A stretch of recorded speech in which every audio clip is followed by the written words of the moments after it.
साथियों, आज हम लोग दिल्ली सल्तनत के अंतर्गत फ़िरोज़ शाह तुगलक, जिसका शासनकाल 1351 ईस्वी से 1388 ईस्वी के मध्य रहा, की चर्चा करेंगे। मोहम्मद तुगलक की मृत्यु के बाद ठट्टा के निकट शाही शिविर में प्रमुख उलेमाओं और अमीरों ने सर्वसम्मति से फ़िरोज़ शाह तुगलक को दिल्ली सल्तनत का नया सुल्तान घोषित किया। फ़िरोज़ शाह तुगलक महमूद तुगलक के चाचा रजब का पुत्र था और उसकी मां नैला बीबी एक राजपूत सरदार की पुत्री थी। फ़िरोज़ का जन्म 1309 ईस्वी में हुआ था। फ़िरोज़ ने मोहम्मद तुगलक के प्रति अपनी स्वामी भक्ति और आज्ञाकारिता से उसका विशेष स्नेह प्राप्त कर लिया था। उसका राज्यारोहण 23 मार्च 1351 को हुआ। क्योंकि मोहम्मद तुगलक की अचानक मृत्यु हो गई थी और उसके कोई पुत्र नहीं था, इसलिए वहीं पे ठट्टा में ही उसका राज्यारोहण किया गया।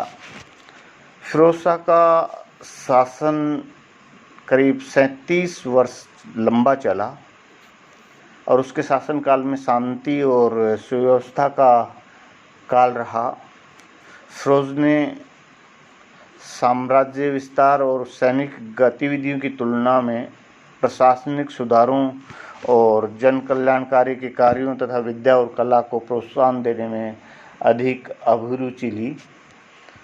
जब वो गद्दी पर बैठता है उस समय उसके सामने बहुत सारी समस्याएं थी, अनेक समस्याएं उसके सामने थी। उसने उन समस्याओं से निजात पाने के लिए अपने राजनीतिक उद्देश्य निर्धारित किए। उसके समक्ष सबसे बड़ी चुनौती थी आर्थिक संकट, क्योंकि पूर्व शासक मोहम्मद बिन तुगलक के समय दिल्ली सल्तनत का खजाना उसकी योजनाओं के कारण, उसकी नीतियों के कारण लगभग खाली हो चुका था और उस समस्या का वो निदान नहीं कर पाया था। एक सबसे बड़ी समस्या थी ये। दूसरा, साम्राज्य में विघटन हो रहे थे, विद्रोह हो रहे थे, ये सबसे बड़ी समस्या थी। क्योंकि मोहम्मद बिन तुगलक की नीतियों से प्रजा, अमीर, उलेमा सब में असंतोष था। शासक की छवि धूलमिल हो चुकी थी। इसमें सुधार लाना अनिवार्य था। ये एक बड़ी चुनौती थी फ़िरोज़ शाह तुगलक के सामने। स्वयं फ़िरोज़ शाह को अपनी इन कठिनाइयों के साथ में अपनी कमजोरियों का भी एहसास था, क्योंकि वो जानता था कि गद्दी पर उसका प्रत्यक्ष अधिकार नहीं था। और जिस समय ठट्टा में उसका राज्यारोहण हो रहा था, उसी समय दिल्ली में एक बालक को सुल्तान मोहम्मद का पुत्र घोषित करके सिंहासन पर बैठाया गया था। लेकिन सामंतों की सहमति से उसने उस समस्या का तो निदान कर लिया था। और वो ये भी जानता था कि अत्यधिक अमीर वर्ग अत्यधिक शक्तिशाली है, उसकी अवहेलना करना उसके लिए खतरे से खाली नहीं है। तो उसने तुष्टीकरण की नीति अपनाई और अपने शासनकाल में फ़िरोज़ ने मुख्यतः आर्थिक सुधारों, कल्याणकारी योजनाओं, विद्या एवं कला को प्रोत्साहन देना प्रारंभ किया। उसने जन कल्याण के कार्य किए। उसके जन कल्याण के कार्य और विद्या अनुराग की उसके समकालिक लेखकों ने, इतिहासकारों ने प्रशंसा की है। विशेषकर इतिहासकार अफीफ को अगर हम लें तो कुछ मध्यकालीन इतिहासकारों ने फ़िरोज़ को एक आदर्श मुस्लिम शासक माना है। फ़िरोज़ अपने आप में एक कल्याणकारी निरंकुश शासक था, इसमें कोई दो राय नहीं है। फ़िरोज़ के सैनिक अभियान। फिरोज के शासनकाल में साम्राज्य का विस्तार नहीं हुआ। उसने कोई सैनिक अभियान साम्राज्य विस्तार के लिए चलाया भी नहीं। बस उसने राज्य के बचाव के लिए कुछ प्रयास किए। उसने जो राज्य के बचाव के लिए प्रयास किए उसमें भी सुल्तान और उसकी सेना की दुर्बलता स्पष्ट रूप से उभर कर आती है। 1553-54 में उसने बंगाल पर प्रथम अभियान किया, परंतु वो बहुत सफल नहीं रहा। दूसरा अभियान 1353-54 में उसने बंगाल पर प्रथम अभियान किया, उसमें कोई विशेष सफलता नहीं मिली। दूसरा अभियान उसने 1359 में चलाया उड़ीसा में, लेकिन धन लूटने, जगन्नाथपुरी के मंदिर को तोड़ने के अतिरिक्त कोई विशेष सफलता उसको नहीं मिली। 1365 में कांगड़ा के क्षेत्र में नगरकोट के ऊपर उसके द्वारा आक्रमण किया गया और ज्वालामुखी के मंदिर से अनेक संस्कृत की पांडुलिपियाँ वो लेकर आया। फिरोज का अंतिम अभियान थट्टा में हुआ, जहाँ 1362-64 के बीच उसने प्रयास किया लेकिन सफलता नहीं मिली। 1365-66 में बहमनी राज्य के असंतुष्ट सामंतों ने अपने शासक के खिलाफ उससे सहायता मांगी, लेकिन उसने दक्षिण में हस्तक्षेप करना उचित नहीं समझा, तो उनको मना कर दिया। इस प्रकार अगर हम देखें तो फिरोज के सैनिक अभियानों से राज्य को कोई विशेष लाभ प्राप्त नहीं हो सका। न तो राज्य की सीमा में वृद्धि हुई, न ही इन अभियानों से वैसा अपार धन प्राप्त हो सका जो अलाउद्दीन खिलजी के समय प्राप्त हुआ था।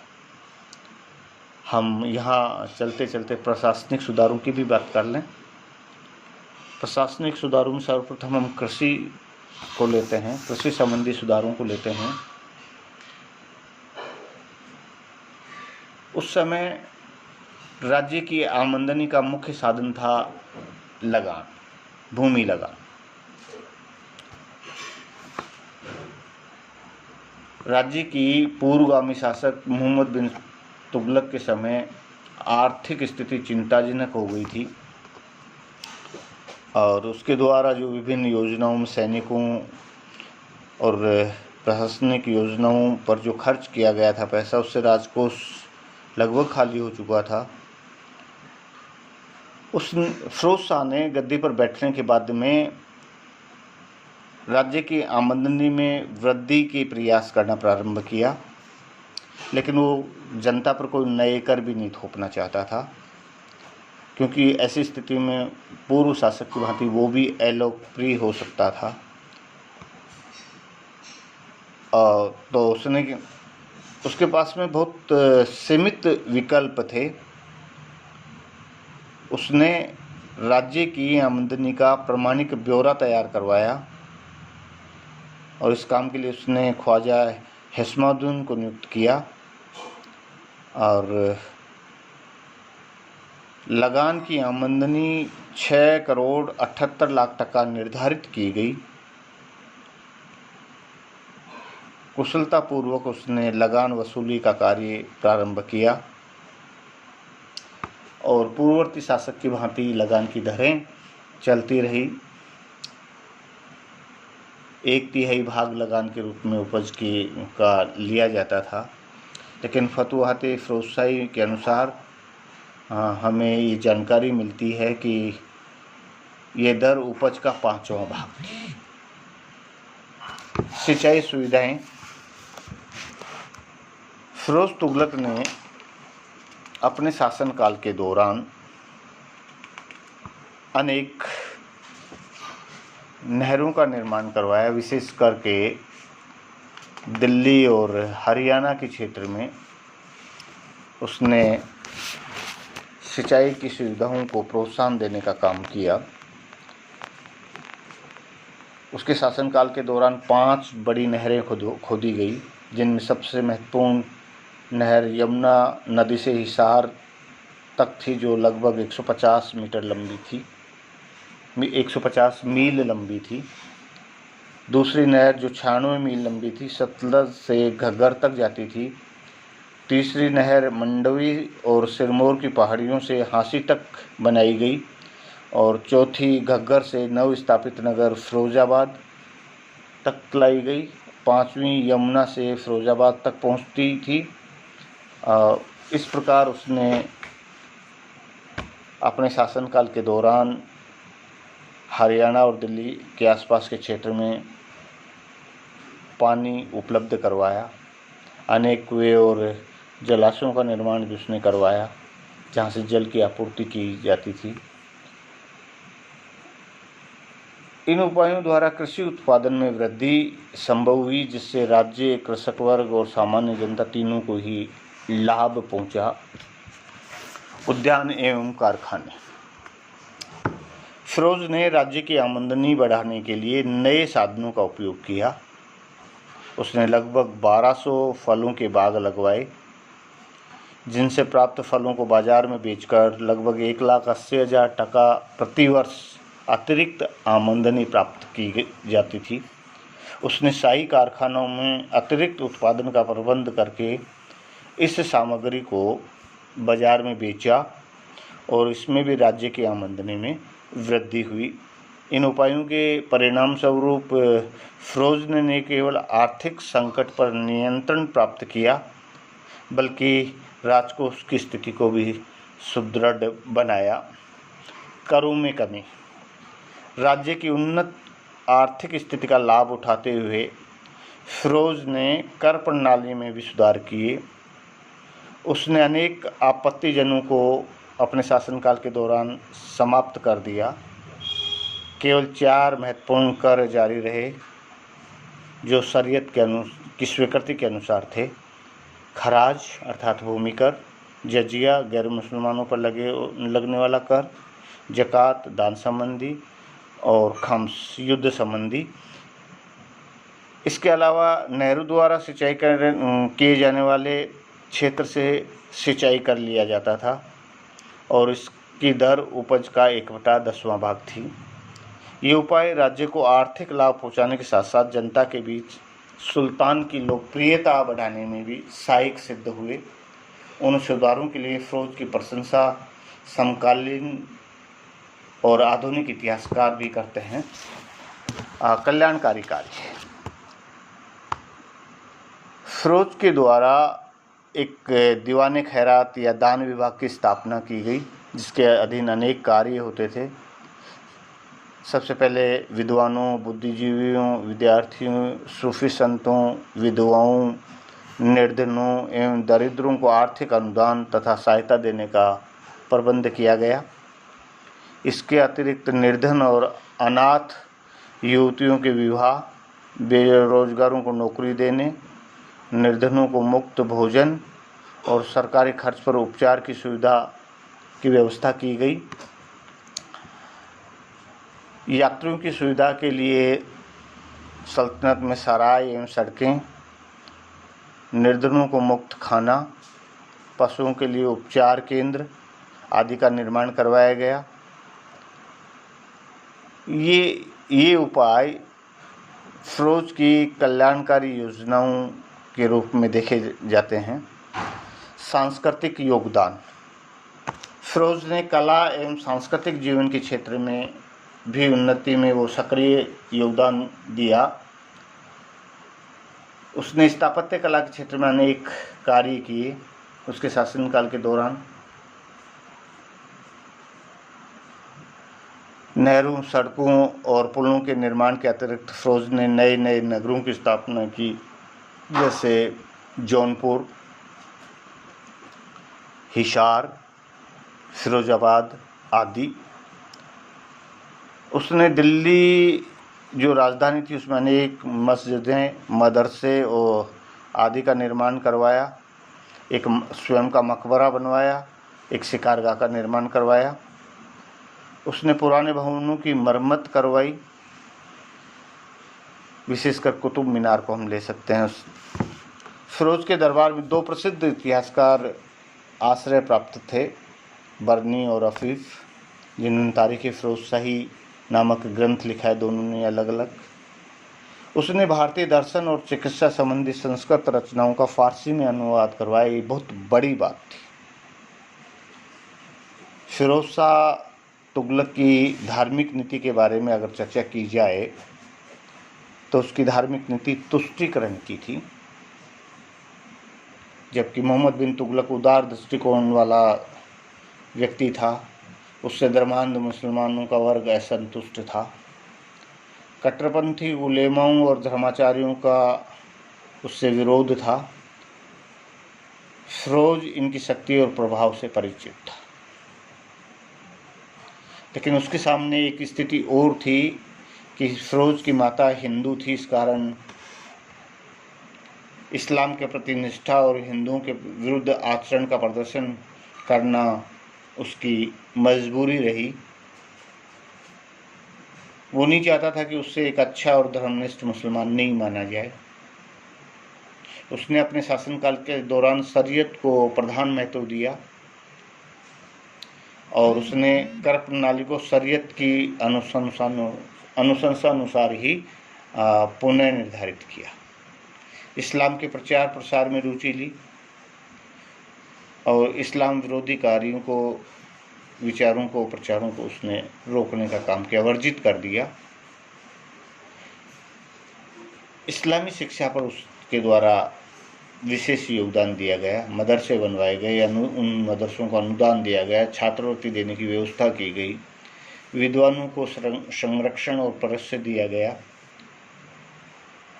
मुस्लिम प्रजा की सुख सुविधा का विशेष ध्यान रखा गया उसके शासनकाल के दौरान। हिंदुओं के प्रति उसने दमनकारी नीति को अपनाया। ब्राह्मणों पर उसने 1376 में पहली बार जजिया कर लागू किया।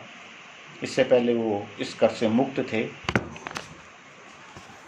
सैनिक अभियानों के दौरान उसने मंदिरों को लूटा, मंदिरों को क्षति पहुंचाने का काम किया।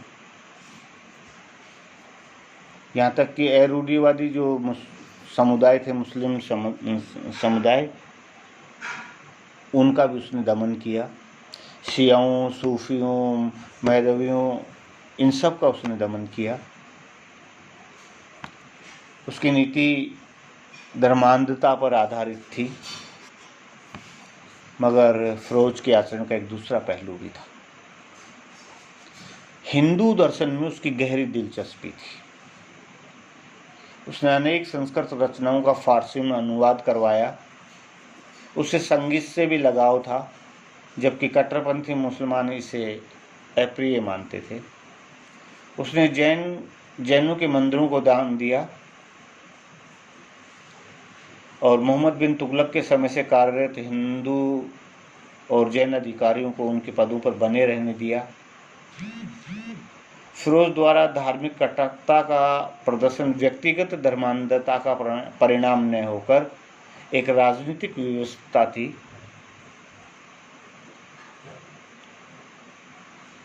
फिरोज के शासनकाल में कुछ दोष भी थे। उसने विभिन्न वर्गों को प्रसन्न और संतुष्ट रखने के लिए अनेक सुविधाएं उपलब्ध करवाई। तुष्टीकरण की नीति उसके राज्य के लिए आगे चलकर घातक सिद्ध हुई। सुल्तान का पद लगभग शक्तिहीन हो गया, प्रशासन में अव्यवस्था आ गई और तुगलक साम्राज्य पतन की ओर अग्रसर हो गया। फिरोज की नीति मुख्यतः उलेमा, सामंत और सैनिक वर्ग को संतुष्ट रखने के लिए थी। उसने उलेमा वर्ग को संतुष्ट रखने के लिए संकीर्ण धार्मिक नीति को अपनाया। सामंतों के प्रति अपनी कमजोरी का परिचय देते हुए जागीरी प्रथा को उसने वंशानुगत कर दिया। अब नियुक्तियां वंशानुगत रूप से होने लगी और सामंतों को केंद्रीय प्रशासन के आर्थिक नियंत्रण से मुक्त कर दिया।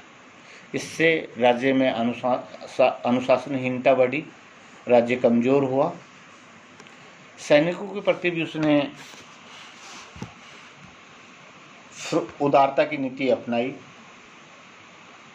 खम्स संबंधी जो युद्ध संबंधी कर की जो दरें थी उनमें भी संशोधन किया। अब लूट के माल का 80% भाग सैनिकों को दिया जाने लगा। सैनिकों की नियुक्ति भी उसने वंशानुगत आधार पर कर दी। सैनिकों को वेतन के रूप में जागीरें प्रदान की गई। दाग और हुलिया जैसी व्यवस्था अब ढीली पड़ती दिखाई देती है।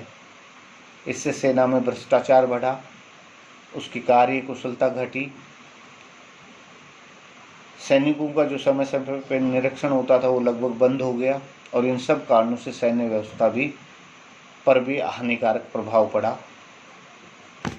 उसके समय सैनिक संगठन कमज़ोर पड़ चुका था, भ्रष्ट हो चुका था। सैनिकों को वेतन के बदले भूमिदान प्रदान करने की प्रथा लागू की गई। सैनिकों के स्थान पर उनके बेटों को बिना सेवा के भी भूमि दी जा रही थी, जिसका वो उपयोग कर रहे थे। सक्रिय सैनिकों की संख्या उसके शासनकाल में घटने लगी।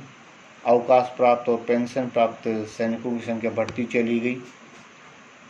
इससे सेना की कार्य कुशलता पर प्रभाव पड़ा।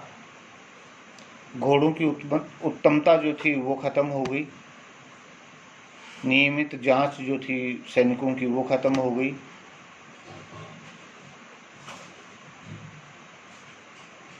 सेना में भ्रष्टाचार घुसता चला गया और सैन्य संगठन की कमजोरी और प्रशासनिक भ्रष्टाचार के कारण फिरोज की मृत्यु के बाद लगान आदि की वसूली भी कठिन हो गई। राज्य का आर्थिक संकट और भी गंभीर हो गया। फिरोज शाह की जो तुष्टीकरण की नीति थी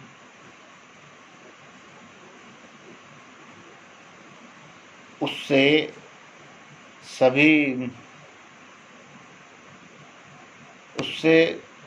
दिल्ली सल्तनत को बहुत बड़ा नुकसान हुआ